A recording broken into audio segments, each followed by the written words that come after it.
Golden Boy promoter Oscar De La Hoya continues to fire shots at the boy Ryan Garcia. What up, Fight World? It's your boy Ego, and I'm back with some more boxing. Make sure you smash the like button.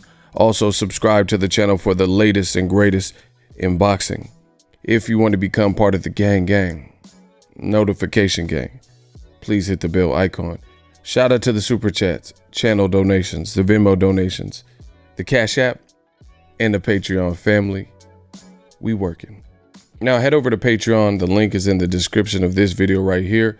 I got some group sessions and different things that I've been working on, so you guys should enjoy that to become part of the extended Egos Army and La Familia, the dynasty. Use that link. You can also, outside of Patreon, you can go to become a YouTube channel member by hitting the join button below, and it's right next to the subscribe button on this video. Now, there's a direct quote from Oscar De La Hoya. He says I'll put the link in the description. Oscar De La Hoya has said they're now hopefully close to getting a deal done for Canelo's next fight. Hopefully close, that terminology, that verbiage doesn't really sound great. I think they're struggling post-pandemic over on DAZN, trying to figure out what their next move. You have a paid platform. Canelo and DAZN have to mutually agree. And, you know, that's what it is. He added that they still have to figure out if the bout will take place in Vegas, New York, or Texas, and what percentage capacity will be allowed by them.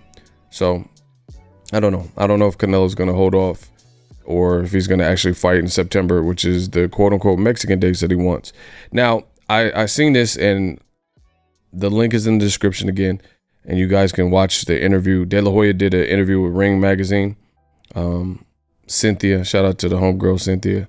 And it says, Oscar De La Hoya on Ryan Garcia, quote, "The advice that Ryan Garcia received was obviously not good.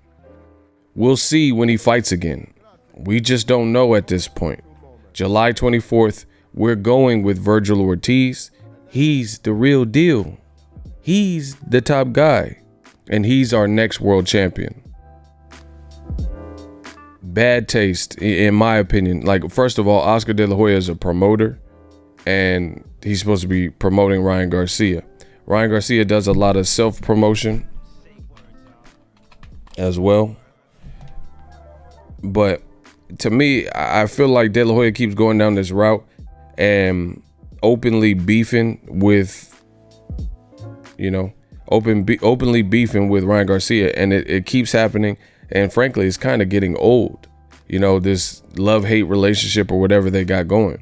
The other thing is, De La Hoya, I understand he's the promoter.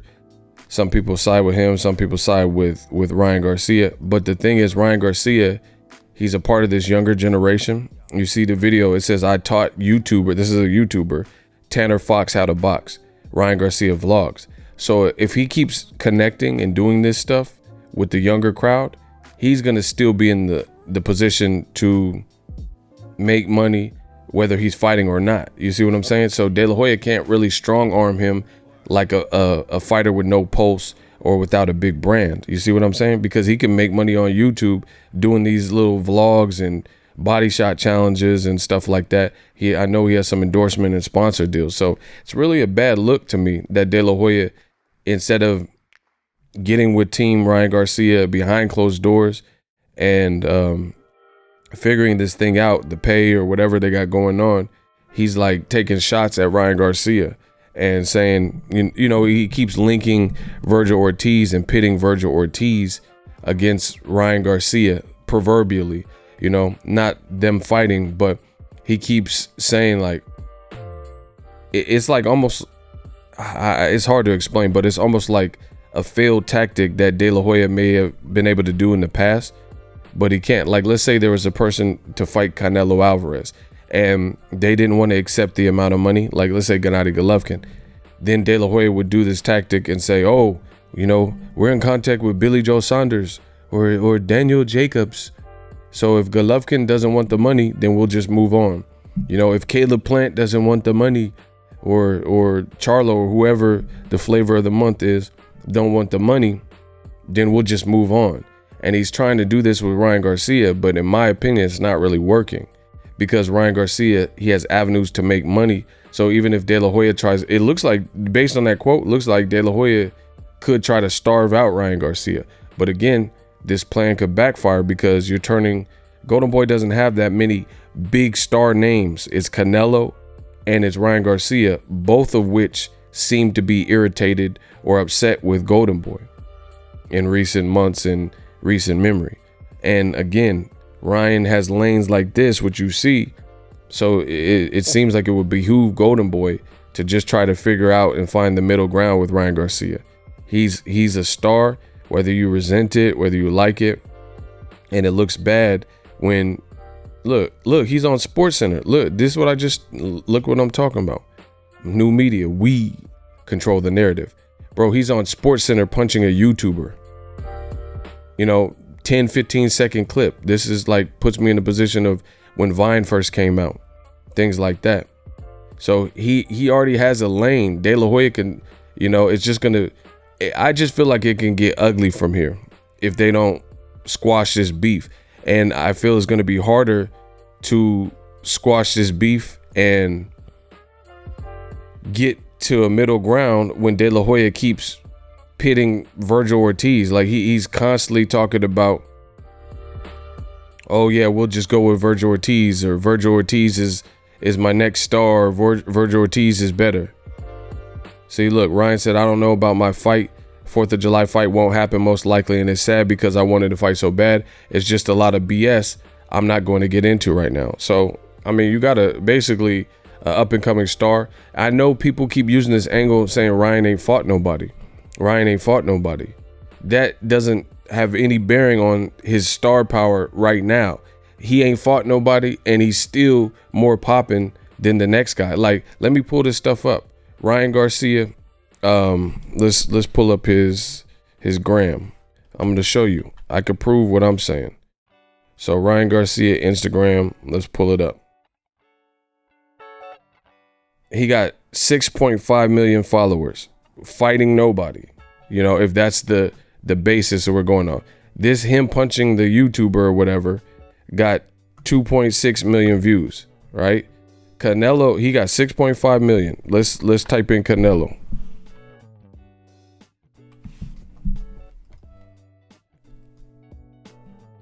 Canelo got 6.8. Canelo almost got the same amount of subscribers, but then Oscars keep saying Virgil Ortiz, who's a fighter I think is good, and but Virgil Ortiz, he don't even have 100,000 people. He's posting a video playing the guitar. It's not going to get the same traction as Ryan Garcia. This is business. So that's what I'm saying. It seems to me that it would behoove De La Hoya to try to, instead of insulting Ryan Garcia, try to work through this problem and see the middle ground, because Ryan Garcia, it looks like he's doing pretty well for himself right now. He's with the UFC star who's a top 5 fighter, Francis Ngannou, doing these videos. He got 4 million. He's getting posted on SportsCenter. So you could keep trying to, quote unquote, threaten him with Virgil Ortiz and say, hey, I'll just put my interest in Virgil Ortiz Jr., who again is a good fighter. But I don't think that's going to hurt Ryan Garcia in terms of popularity. So that's a weak argument for the people who are saying Ryan hasn't fought no one, because realistically, Virgil Ortiz hasn't fought no one either. But the difference being is Ryan right now, having fought no one or not, has a bigger brand and is probably the second most popular fighter on Golden Boy roster outside of, behind Canelo. So you kind of have to take care of your people. But instead, De La Hoya keeps sending cheap shots at Ryan Garcia. I don't feel like that is the necessary relationship that a promoter and fighter should probably have. Instead of fixing it and see how you can get him to fight, you're talking about, oh, we'll just move on. My fighter, Virgil Ortiz, he's the real future. He's fighting in July. You could say that all day, but he's not doing the attendance numbers and stuff that Ryan is. Like, let me show you this too. Oscar De La Hoya, Ryan Garcia. Let's see what I could pull up. And he's saying he's getting bad advice. Look, You're supposed to be my promoter. Here's one. Ryan Garcia is like, why basically why are you dissing me? You're supposed to be my promoter.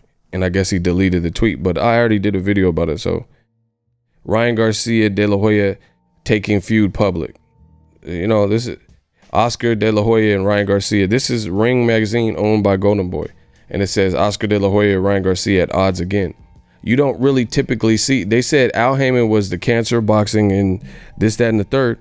But I've never seen Al Heyman, and he could have disagreements with certain fighters, but I never see Al Heyman publicly getting into a spat and, you know, trying to shame or humiliate Charlo, Jamel or Jamal, Errol Spence, Danny Garcia, Sean Porter. You don't see it. It's not a public thing. So to me, this is not a good look.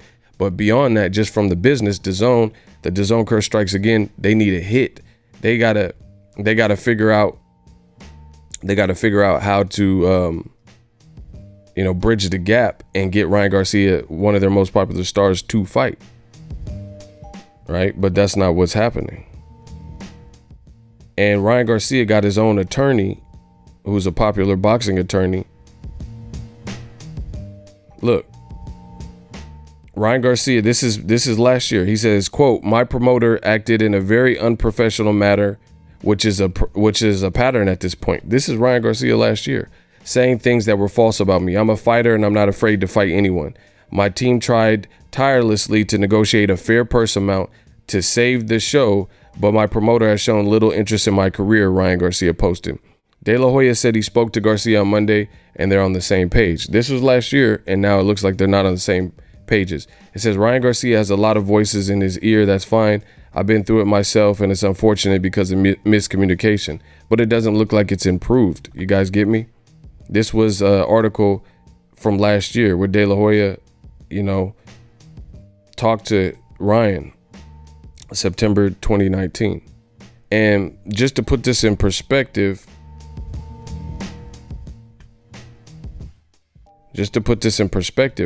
they were saying that post-pandemic, Ryan Garcia was being offered $200,000. But on DAZN, they allegedly, Chris Mannix, the reporter with DAZN, said that Amanda Serrano was offered a package for the Katie Taylor fight worth more than $200,000. Just to put this in further perspective, shout out to this. These are the purses from last Tuesday's Top Rank card where Maloney was upset. Australian brothers and Australian fighter Andrew Maloney was upset. So in his upset loss to a Golden Boy fighter, Andrew Maloney got, this was the disclosed purses. Andrew Maloney in a loss in his American debut, he got $125,000. And I literally didn't know much about Maloney. You see what I'm saying? So for him to main event, how is he getting $125,000 with Top Rank, and then Josh Franco's getting $75,000, and then Ryan Garcia got 6 million plus people on his page, and it's clear that he generates more looks. Like he has Canelo at his fights and stuff like that. Canelo don't be going to these other Golden Boy cards. He don't go. I ain't seen Canelo at Virgil Ortiz card and stuff like that. But his stablemate Ryan Garcia, he has been to his fights. He has gotten the ring. So that's good exposure, right? So how is a person like Andrew Maloney, no offense to him, he's a warrior. They said he had a perforated eardrum and broken nose. So in his American debut, which was disastrous, he lost handily. He getting $125K, but Golden Boy is saying that Ryan Garcia, he's being offered fair pay, and he has 6 million, almost 7 million followers being retweeted and posted by Sports Center, ESPN. You know, we could do the math and see how many followers and stuff Sports Center has, and then he's being offered just a little bit post-pandemic, just a little bit more than Andrew Maloney. Like, come on, bro. And look, they got 17 million followers. This is a bad look, bro. It's a bad look. So instead of De La Hoya taking several shots at Ryan, if this were my business, I would probably be trying to figure out that middle ground, because Ryan is kind of a necessary chess piece to Golden Boy having a big fight. Virgil Ortiz versus Samuel Vargas, hate to tell you, it's not a big fight. You know, it's not a fight that's gonna, in my opinion, move the needle. Ryan Garcia, the way he connects with the digital age and you know, his sponsors and stuff, 3 challenges. First, we're gonna hit the doing little stuff like that. I mean, he found a lane. So I'm a self-made, well-paid entrepreneur. You know, I came in the digital space like through YouTube and things like that. So you got to pay like you weigh. I'm from the Bay, bro. That's what we say. Pay like you weigh. Ryan Garcia, with a subpar resume, is able to attract eyes, put butts in seats.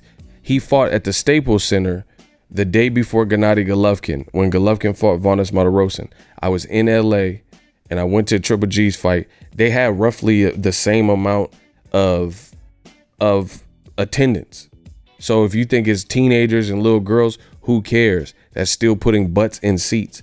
How is Ryan Garcia being offered $200K or whatnot, but Andrew Maloney on Top Rank is making almost that? Amanda Serrano is being offered more than that. And I'm not mad at that. I'm not mad at these people's pay, but I'm saying the compensation doesn't really add up.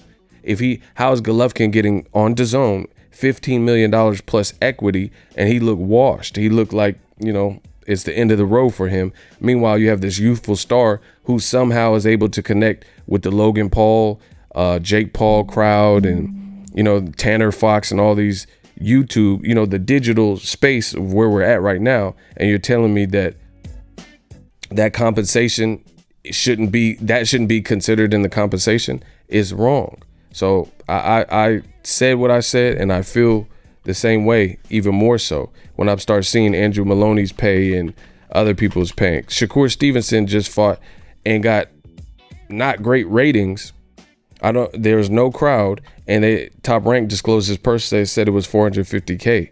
So he's making double, more than double, you know, double plus 50,000 more than what Ryan Garcia is making. And it's not like one is way more of a significant draw. Like, or you can't put it this way. You can't say Shakur, I like Shakur, but you can't say he's doing crazy numbers or something like that. So I just think it is unprofessional. Like Ryan said last year, it is unprofessional for Golden Boy to be shaming him. Look, this is a DAZN reporter. He said, my understanding is that the package for Amanda Serrano would still be well over $200,000 to fight Katie Taylor. So again, you could say, oh, that's a unification fight. So of course the pay is going to be better. But in branding, if you have $200,000 for an undercard co-feature, which this fight was previously to the Dillian White Povetkin fight, how does DAZN not have enough money to pay Ryan Garcia? The numbers ain't adding up. Let me know what you guys feel. Drop your thoughts in the comment section. As always, hate, comment, and subscribe. Till next video is Ego signing off. So if you enjoyed this video and want more content like this on the channel, you can show your appreciation by going to the PayPal donate button or the YouTube support button. And you can donate any amount that you feel is equivalent to the value of this video. Much more to come. Thank you guys for your support. Boxing Ego, the future of boxing.